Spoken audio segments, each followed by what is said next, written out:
Hello, I'm Michael Ventnor. I'm the main developer behind Loop Pinball. Over there is Chris. He's worked on the art. And yeah, we are the two-person team behind this Unity game, Loop Pinball. So a little bit of backstory behind Loop Pinball's conception, if you're interested. Before I started with Unity, I worked with XNA, but I switched to Unity after Microsoft dropped support for XNA.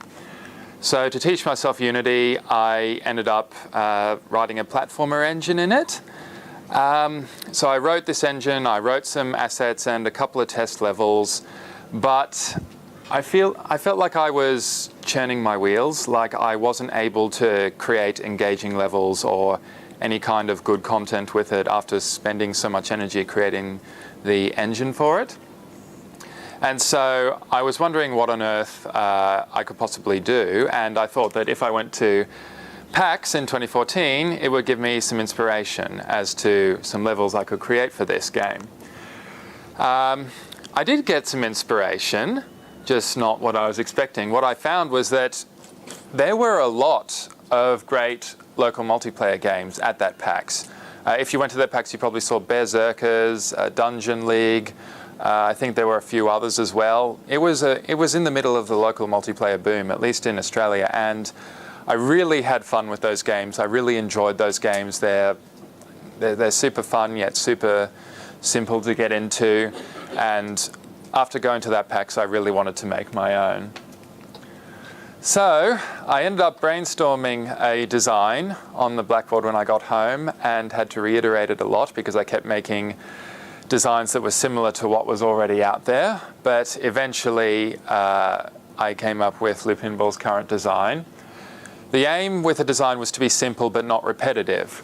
Simple because it meant that I could actually finish it within a reasonable amount of time, but not repetitive so that players would get their money's worth out of it. And if you have a short game, what can you do to keep it engaging? Well, you raise the difficulty as they get better at it. Easier said than done, I know, but... And this is a common question I get for Loop Pinball, why wolves? Well, I wanted the word pinball in my title, and everything I came up with was either really stupid or really taken. But then Loop Pinball came to my head and I thought, well, why not wolves? Why not? It's something different. Helps the game stand out. So then I started creating my new project in Unity. So here's a question for you. What's the first thing you work on after creating your project file? Now this is a subjective answer, obviously, but does anyone want to take any guesses? No one's brave enough? Now this is a subjective answer, but I also feel very, very strongly about this. Your controls. You've got to make sure that you get your controls right. You make sure that your player feels good to control even in a blank level. It feels fun to just make this character move around even in a blank level. And I'm not the only one who feels this way. When Nintendo made Mario Galaxy, they actually used a Super Mushroom model as the playable character, and they just kept tweaking it until the controls felt perfect. They didn't move on with the game's development until they perfected the feel of Mario's controls.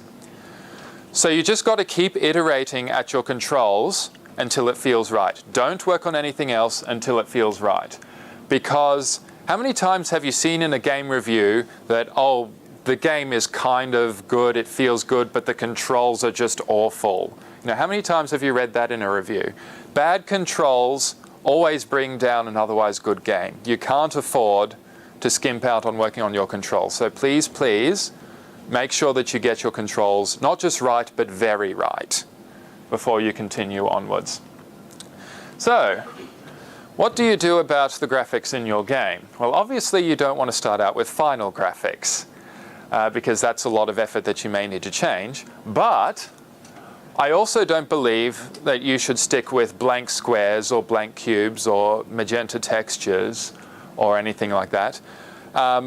I feel that it leaves too much to the imagination to be able to make an engaging game. Like, you may still have an engaging design, but it quickly feels boring when everything looks the same. So what do you do to find effective middle? Well, you use free art. Take some art that's free to use off the internet that vaguely resembles what it is you're going for. Like if you have a tree in there, take a picture of a tree, whether it's a photo or it's a cartoon tree or whatever, as long as it vaguely resembles what you're after, because you'd be able to see if it works out or not. We used someone else's wolf sprite before making our own, so that was fun. So what next? After your responsive controls, your borrowed art, and your gameplay basics, I think you should start with playtesting. Playtest early and playtest often. Now, this is also why I believe that you shouldn't be using blank squares, or you shouldn't stick with blank squares in your game, because you might be able to see past it, but your playtesters might not be able to. They might not get engaged in your game if all they see all the time is just blank squares.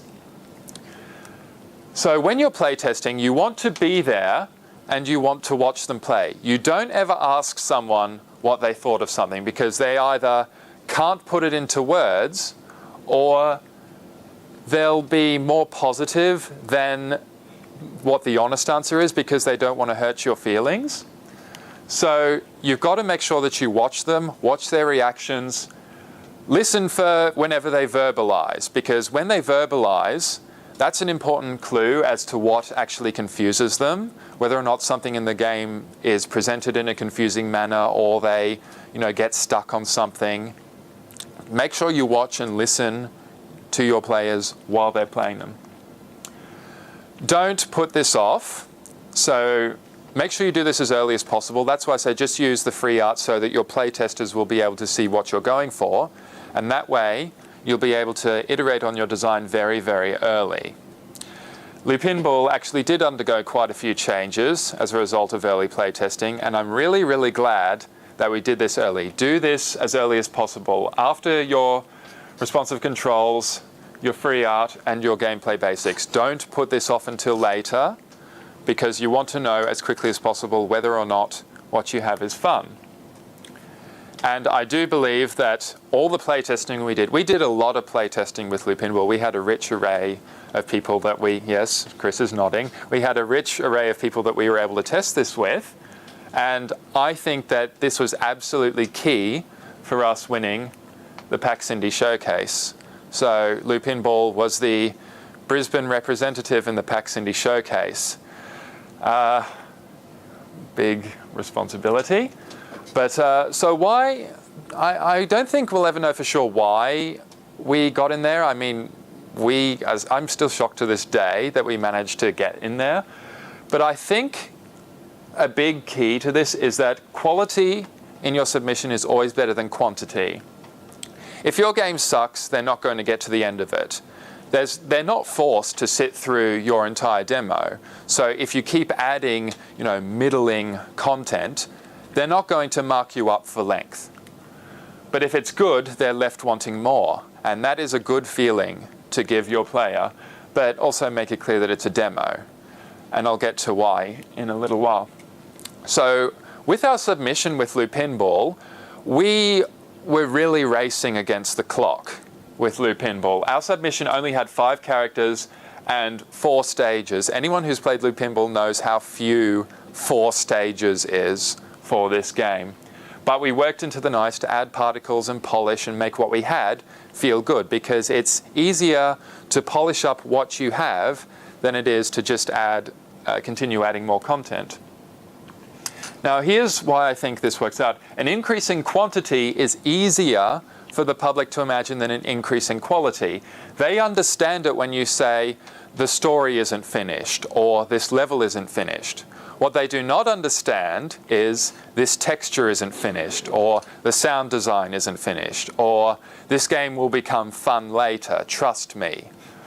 How many times have you seen Jim Sterling play an early access game and he riffs on it for not having any music or sound effects? You've got to make sure that what you have is quality, because people will judge you based on this and you want to leave them wanting more. Right, now I'm going to move on to elevator pitches. You all should have elevator pitches. I'm pretty sure most of you do have elevator pitches because this is Game Marketing 101. For those of you who don't know, an elevator pitch is a clear, concise summary of your game. You can summarize your game in the span of someone's attention that they give you. I don't think that's enough in this day and age because everyone has an elevator pitch. An elevator pitch is not anything special. So don't get me wrong, it's still good to have, but you've got to really pique their curiosity with your pitch. So I'll give you an example of a pitch. It's a top-down stealth game where you infiltrate government headquarters and assassinate the president. Now, does that sound like a game you'd like to try out? Probably. For some of you, it sounds awesome. For some of you, it's not your cup of tea. And for some of you, it may sound a lot like stuff you've played already. But there's a technique you can probably use, rework your pitch to make sure that people want to learn more about your game and they want to play it once you tell them about your pitch. So I'm going to coin a new phrase tonight called the WTF pitch. Now, the purpose of the WTF pitch, as its name implies, is to make people go, WTF, what the fuck, when they hear it. They want to actually learn more about your game. So I'm going to give some examples of some that I came up with recently. So this is the one we used with Lou Pinball. It's nice and concise, and it also resembles what the game is, but, you know, werewolf dodgeball. Like, I know what a werewolf is, and I know what dodgeball is, but what the fuck is werewolf dodgeball? I must see this. That's the kind of feeling you want to give. And, you know, a plumber takes mushrooms and saves a princess. You know, Game of Thrones is a kid's cartoon. Or the Mayans fight the internet. Or a bunch of fruits and veggies reenact Bible stories. You know, don't those all kind of sound like things you want to see what the hell they are? Well, the good news is you can, because they're all real things. With a WTF pitch, you want to make your audience go WTF followed by I've got to see this. I've got to see this because it could either be something unique and brilliant or it could be an hilarious train wreck. You know, either way, it's something entertaining and I've got to see this. That's precisely where you want them to be. They have just allocated a portion of their time to look at your game. You know, that's precisely what you want, isn't it? That's one of the hardest things to do when marketing your game. And, you know, by using this technique of a WTF pitch, you're probably more likely to get people to want to try your game. So instead of an elevator pitch, which summarizes your game, but people might still only want to play it out of courtesy, a WTF pitch makes people want to try it. They want to see how on earth it's going to work. How many of you went to RTX this year, the Rooster Teeth Expo? Anyone? No one? So, there was a member of the press at RTX. He was very much in character. He was all blinged up with gold chains and gold cap, and he was very much in character. Like, as he was interviewing me on camera and I told him about the pitch and he was like, werewolf dodgeball, you know, just very much in sort of, which was really weird because at the end of filming he got all serious business, like, oh yeah, sign this release form so we can use your image on camera and all. It was such a dichotomy. It really bugged me. But, you know, that pitch was fun to talk about. He wanted to talk about it because it sounded so bizarre and entertaining. And because of that, we were able to nab him to talk about our game, which is precisely where you want to be. Rightio. So, having said all that, we started working on our trailer. And for those of you who haven't watched a trailer, I hope the volume is up on this thing. We'll find out, I guess. Is it? Oh, no, that's VGA. Oh, yeah, there's a little thingy. Is there a sound on this thing? Yeah. Is it plugged in? Yeah. Where does this go? It's on the left side. Left side. Okay. So the first hole here is it this hole? Yeah, hopefully. Or is it the other one? Try them both. Try both. So how do I affect the volume on here? Is it function and up or just that? Yeah, I think let's just give it a go. Oh, that's only playing out of the speakers, isn't it? Is it? Yeah, it sounded like it. Sorry, 1 second. It's playing, Michael. It is playing. Well, we'll just. You can hear this out of here.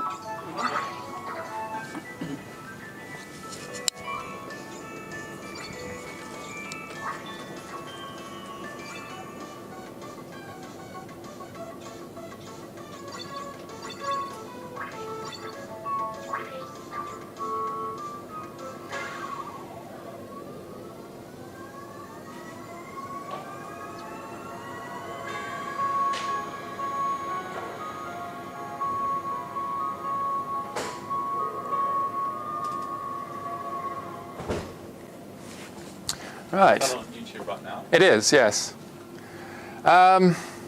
So,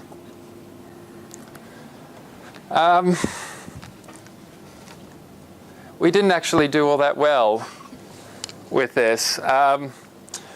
We actually did have to rush it a bit. Like, I'm going to make excuses for myself here. We did actually have to rush a trailer out once we found out that PAX was creeping up on us. And also the fact that a lot of press outlets wouldn't actually cover us unless we had some sort of video content. So we really had to make ourselves a trailer, and this was in the few weeks before PAX. But, you know, those are just excuses. I think the biggest mistake I made with this trailer was that I didn't end up showing it to anyone before I released it. And so I had some people come up to me and they said that while they thought the trailer looked nice, they didn't think it really conveyed what the game was and how to play it.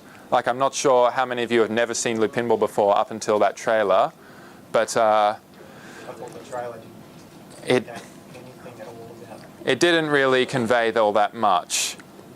So that, and we had some other problems, like the people who we got over to play B-roll footage just sucked. They kept dying after like 4 shots, and I was like, what's wrong with you people?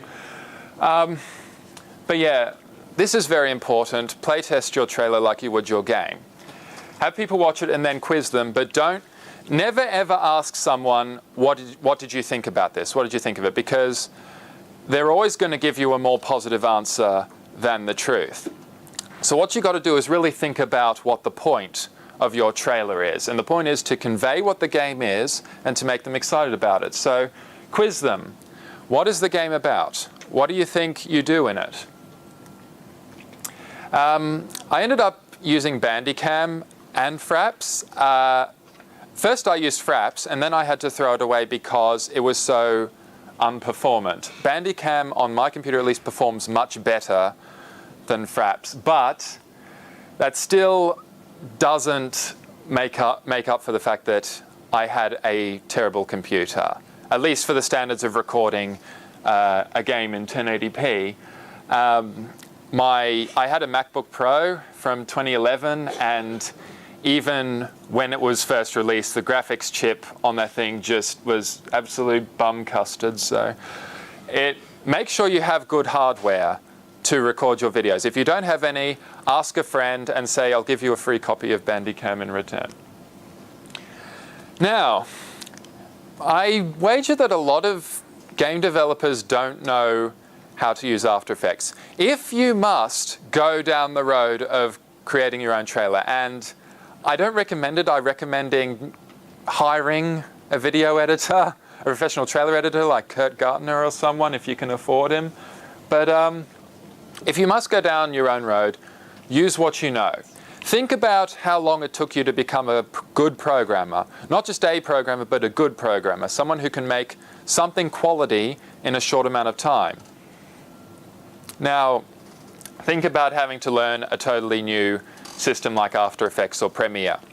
Because you don't want to just make a trailer, you want to make a good trailer. So think how long it's going to take you to learn this. So I used Unity to make my trailer. That trailer you just saw is actually a Unity project. I'd show you, but I'm actually using Ashley's computer. But it was a Unity project that I then recorded in Bandicam and cut together with a very simple video editor. Use what you know. The time you spend doing something in Unity, because obviously it would take longer to create an effect in Unity than it would in After Effects. But think of the time you save not having to learn After Effects. And because you know Unity, chances are you will make something so much of higher quality than you would if you were just starting out with After Effects, which would probably end up looking like a student project. Steam Greenlight. Steam bloody Greenlight. We sucked at this too. It took us 2 months to pass, when most games, unless they're an asset flip or like Babby's first project, most of them pass in days or weeks. We really wanted to get past Greenlight before PAX, because we didn't want to have to do vote begging at PAX. But that didn't happen. And it was really frustrating when we kept overhearing conversations of, oh, it took me 2 weeks to pass Greenlight. Why did it take so long? And I was like, ugh. But yeah, why did we do so poorly on Greenlight? I think the first problem is that we had no existing fan base. So Kickstarted projects, for example, automatically have a fan base. They have pledges that they can then rely on to vote for them on Greenlight, or sequels or studios with an established social media presence. They can all rely on a big chunk of upvotes at their launch.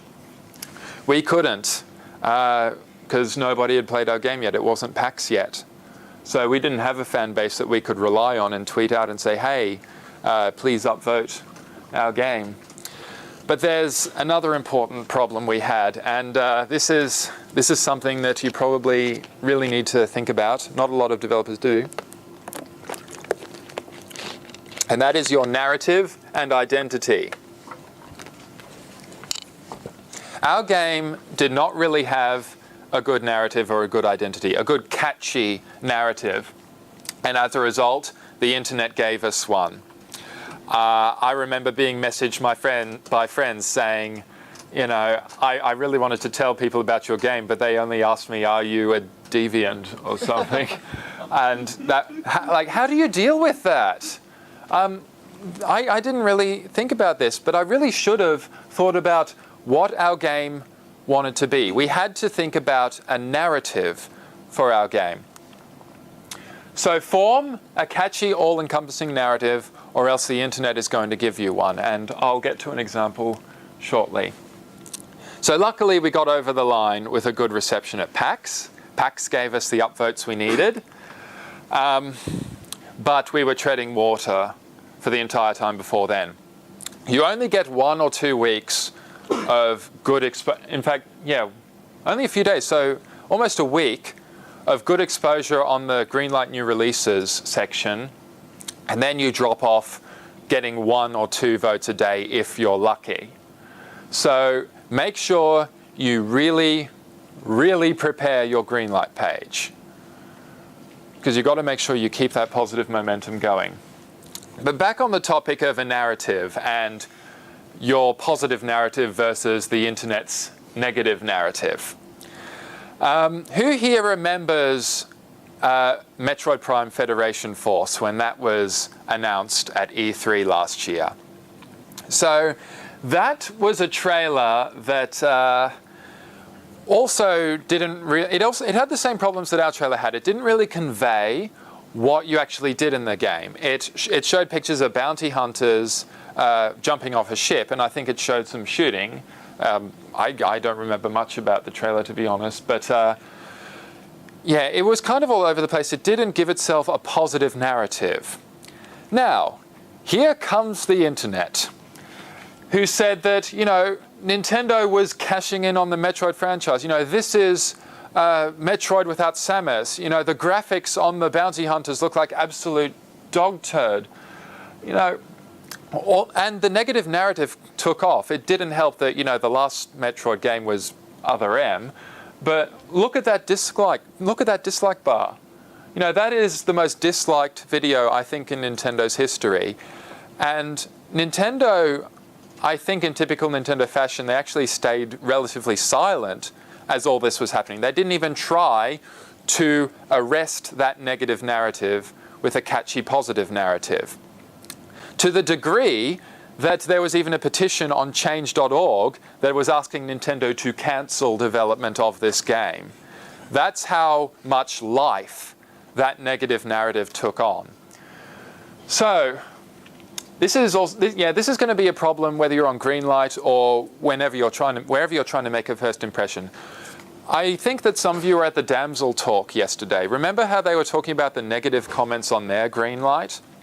How some people on the Greenlight page are saying, I give this Anita Sarkeesian out of 10, and this is feminism bait and all that. But that negative narrative didn't take off because they didn't shove the feminism in anyone's faces. Instead, they had a catchy, positive narrative for a game. It was a gothic, vampire-slaying, side-scrolling adventure. It knew what it wanted to be. It knew its theme, that it was going to be gothic, and it was going to be about vampires and the general gothic theme. And by the time we came up with our positive narrative, which was it's a friendship-ruining party game that anyone is able to pick up and play at any time, it was too late. At least for the Greenlight page, it was too late. So most of you won't have to think about this. You'll only have to think about this if you inadvertently touch on a controversial subject on the internet like feminism or furries. But it's still something that you've got to think about. What is your game's identity, and what is a positive narrative that you can give your game that is catchier than any negative narrative that the internet can give you? Okay, so I was told that I have to do something related to Unity in this talk, so here it is. My game doesn't actually push all that many technical boundaries. However, I did learn one important lesson on Unity, and that is about making native calls in Unity. So my game makes a lot of native calls frequently on the update loop. It has to poll 4 controllers. That's 4 native calls, 1 for each controller. And if you're playing online, it also has to poll Steamworks. Is there data over the network? Receive data over the network. Now, native calls, it turns out, are actually really, really bloody slow. I was really surprised by this because you'd think that calling native code, compiled C++ code or a DLL would actually be screaming fast, but no. One native call, and I profiled this, one native call took up 5% of the CPU time I have for 1 frame. That was, and so just multiply that by all the other native calls I had to make. 4 for polling the controllers, at least 2 for if I was playing online, and you quickly lose a lot of CPU time if you make those calls on the main thread. Now, if you're only making these calls occasionally, like to give people a Steam achievement or whatever, you probably don't need to worry about this. But if you're calling native calls on the update loop, you absolutely do. Call native calls off the main thread. So I had to move all of my networking into, I kind of had to retrofit it as a multi-threaded kind of code, which was an interesting problem, but I eventually got through it. And a lot of you probably use InControl because InControl is much better than Unity's input manager at abstracting different controller types on the PC. Don't use the free open source one if you're using Xinput because they make the Xinput calls on the main thread. Instead, get the paid one off the asset store because that one, they did actually move Xinput off the main thread, and that's very important considering how slow native calls are in Unity's C# interpreter. Right, so back to marketing lessons. So you've made it, you've trudged along through this far through Loop Pinball's journey, and now finally the moment of truth. PAX is here. So, what do you do when you're at an expo? you have two goals at an expo. You've got to get as many players as possible, and you've got to ensure that they don't forget about you afterwards. Because remember, every attendee is seeing a lot of stuff at this expo. Do you guys remember everything you saw at the last game expo you went to? No? Of course you didn't. So get as many players as possible. So just like when you submit to a competition, quality is greater than quantity, but here it's even more so because quantity is all downside. Because think about it, a short demo respects attendees' time. They want to see a lot of stuff throughout the weekend. They want to be able to see everything and get their money's worth. But also, a short demo ensures waiting times are low because, you know, when one person takes less time in your booth, you could get more people through your booth. Now, Lou Pinball's design, fortunately, meant that we didn't have to make any cuts. We didn't have to make a kind of condensed demo because it meant we could just have people play one round each. Now, matches are typically about 5 minutes each when they're first to three. On average, they're about 5 minutes. But that still wasn't enough. So I implemented this feature in Lou Pinball in Expo Builds called Hot Join. Now, what happens is a few days before the expo, I envisioned this situation where, say our booth was empty. Say that a party of 2 or 3 people stop by your booth and they want to play a game. So you give them 2 or 3 controllers, but there's a controller sitting there idle while they're playing. Now, say one person comes along, they're attracted by the game that they see on the TV, and they want to play. Well, what do you tell them? Can you wait for a little while? The game is in progress. Just stay and wait while these people are done. No, because any time spent waiting is time that they're likely to walk away. So I implemented Hot Join, which is basically if there's a controller idle in the middle of the match, then I pressed a button combination on the controller and it would instantly add someone in the middle of the match with a randomly selected character. It didn't matter that, they didn't get to select their character. It didn't matter that, everyone else had a head start on them in terms of score. It doesn't matter to the attendee. They don't know what the hell your game is. They just want to try it out. And by doing this feature, most of the time I ended up decreasing wait times from the length of a match down to 0. And it meant that most of the times our booth was always full. Someone was always playing the booth. If you came by our booth, you didn't have to wait all that long as there was a controller free. In fact, you didn't have to wait at all as long as there was a controller free.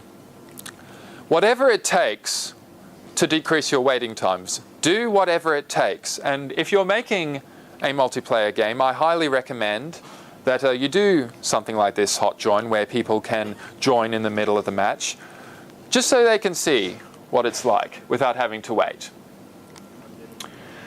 Now, your second goal, ensure that they don't forget about you afterwards. Don't count on attendees to look you up afterwards. Again, chances are they're going to forget about you. Instead, collect emails. Most exhibitors are going to do this. They're going to have a mailing list, or they're going to have a way to take down people's details. Because if you give out cards, if you give out pins or badges or whatever, that's great, but most of it is probably going to end up in the bin by the end of the expo. What you want to do is turn the idea of marketing on its head. Instead of hoping that people are going to come to your site often to get the latest news on your game, instead of using pull marketing, why not try push marketing? You give out people important news when it happens. They don't have to remember to come back to your site to look up your game frequently. But also make it clear you won't spam them. There are quite a few people who are still reserved about giving away their email address, so just address their concerns as an aside. That you're only going to give them important info like your release date.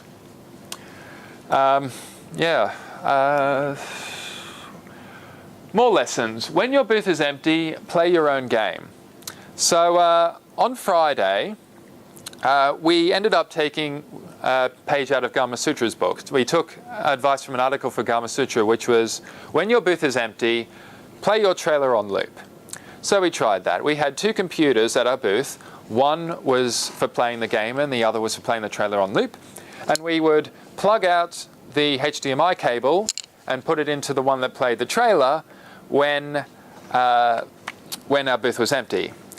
That worked out terribly because the computer we used for playing the trailer was worse than his computer.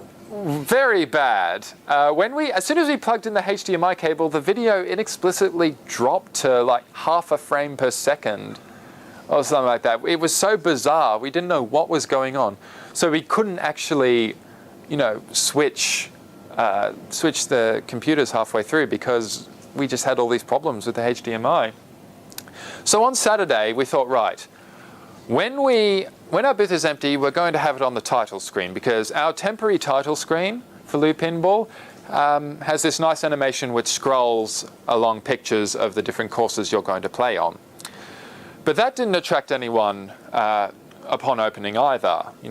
Upon opening of each day on the expo, that's the quietest moment because people are just starting to shuffle in and they're looking for something that looks interesting. And on Friday, we had nothing that looked interesting. On Saturday, we had nothing that looked interesting. The only times that we had something that looked interesting was when a game was in progress. That's one thing I noticed late Saturday, is that everyone came over while the game was in progress. No one came over at all other times.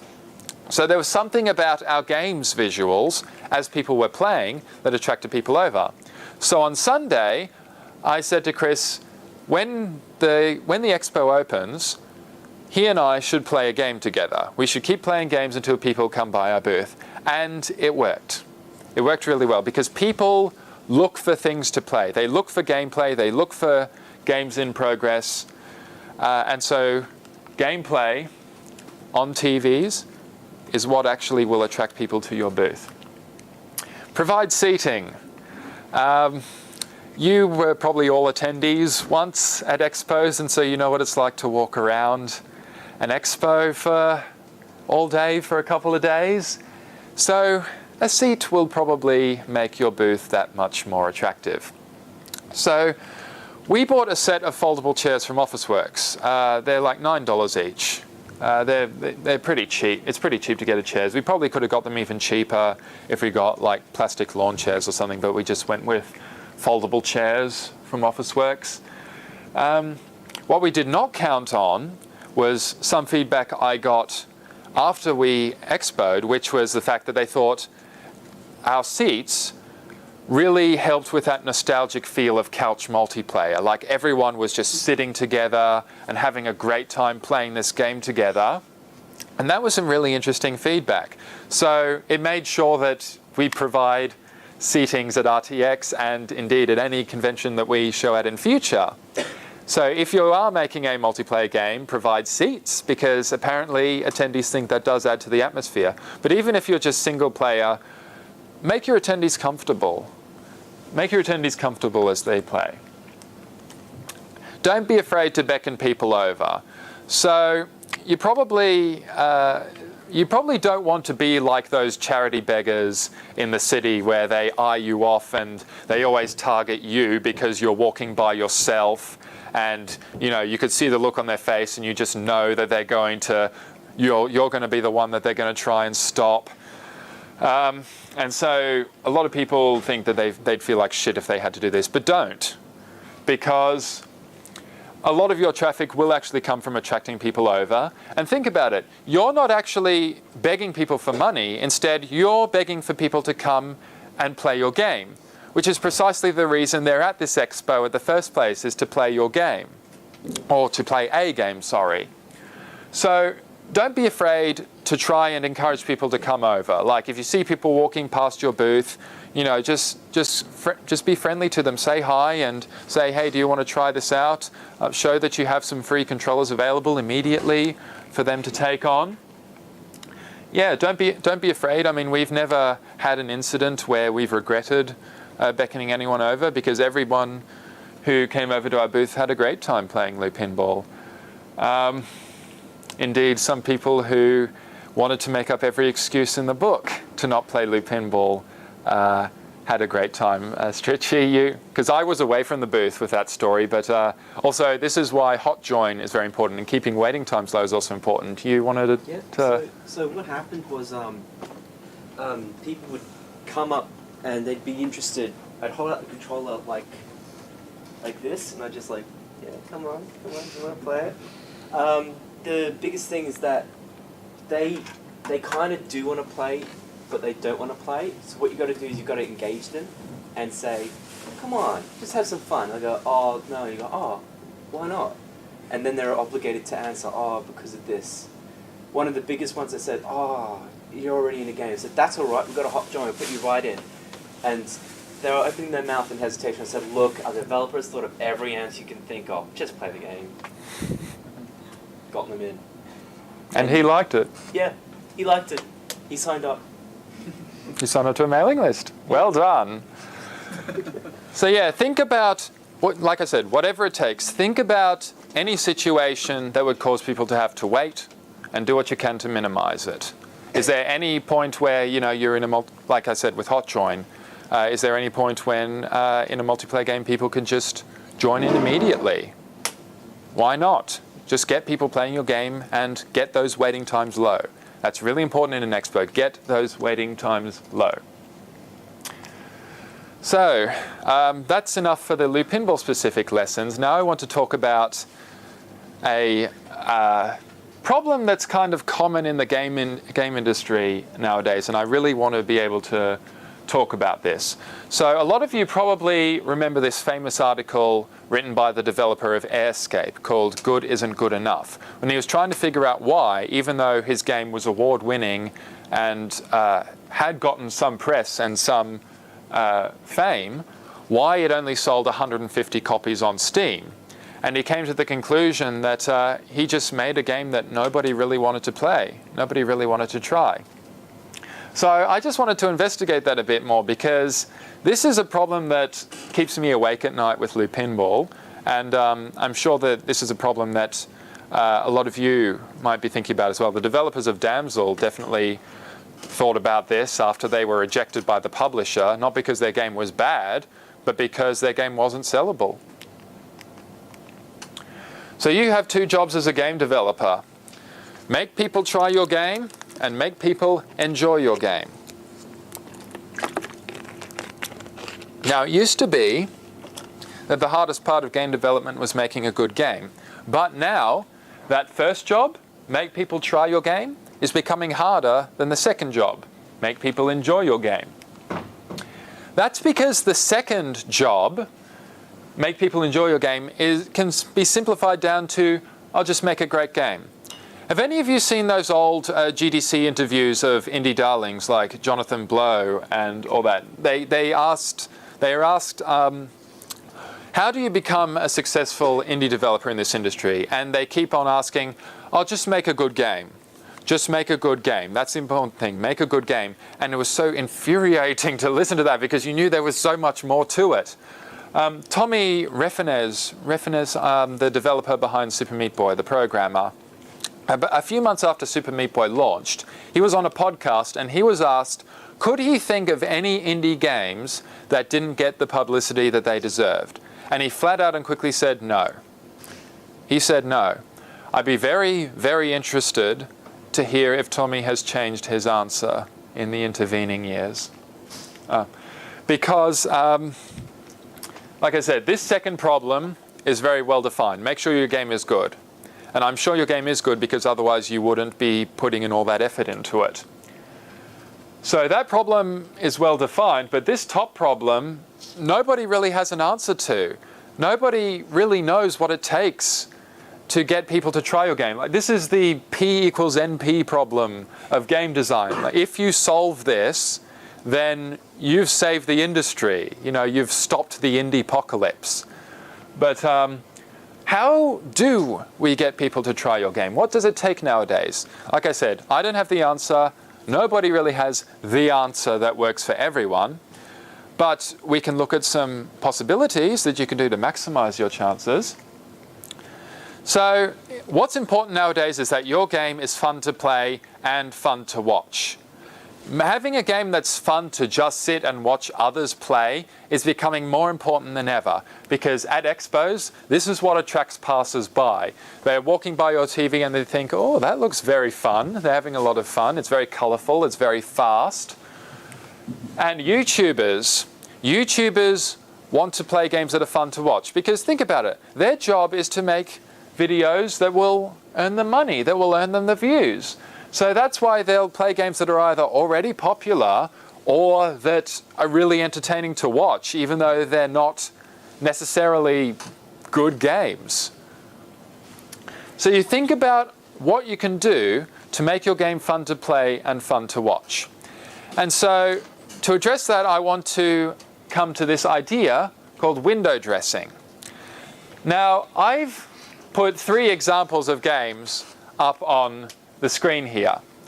This one is nothing more than match the colors. Match the colors, match the shape.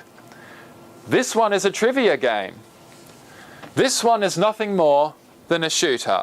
You go into a level, you shoot all the enemies, and level done. But nobody thinks of these games that simply. They were all hits, and I think most hits nowadays are hits because they have a good, simple, understandable core design, but it's caked in entertaining window dressing. So with Shower with Your Dad Simulator, sure, it's just a match the colors game, but you know, the shapes are all naked dads and they're pixelated dad dicks, and what the hell is this? This is such a funny game. What the hell? I got to try this. You don't know Jack. Brilliant trivia game. It insults its players. It tells really crude jokes, and the way it words its questions really makes you think in a roundabout way that no other trivia game does. And Superhot, well, think about how stylish Superhot is. It's set in a red and white world, and it has text that flashes on the screen, and its menu is a DOS prompt, and everything about it is just so stylish. Window dressing doesn't add a thing to the core design, but it could be your hook. So window dressing, like I said, it doesn't add anything to the design. There's no reason for Shower with Your Dad Simulator to be Shower with Your Dad Simulator. There's no reason for there to chant super hot as it goes through your replay. But it does it anyway because it adds to the stylish window dressing of the game, and it's something that they can talk about, i.e. their hook. I think one of the big mistakes that game designers make is that they think their hook comes from their core design. Most of the time, your hook is not going to be in your core design. Your hook is going to be in your window dressing. So think about what the theme of your game is going to be. Has your game been done before? Has your theme been done before? Going back to Damsel, the publisher said that their game wasn't sellable. Why? Well, you know, Buffy the Vampire Slayer has been done to death. You know, female protagonists have been done to death in recent years. A female protagonist alone in a setting that has been done a million times before, that alone is not enough to sell a game. You got to really think outside the box. And to think outside the box, you must not be afraid of dumb ideas. You know, werewolves shooting fireballs, shooting Hadoukens at each other.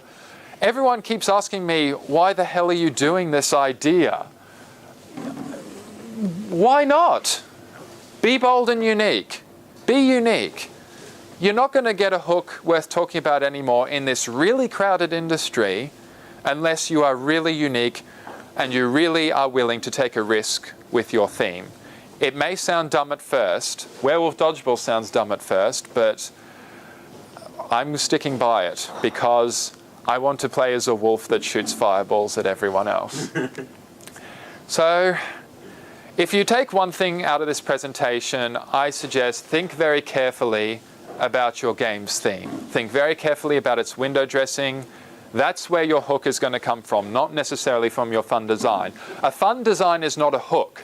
A fun design is a requirement.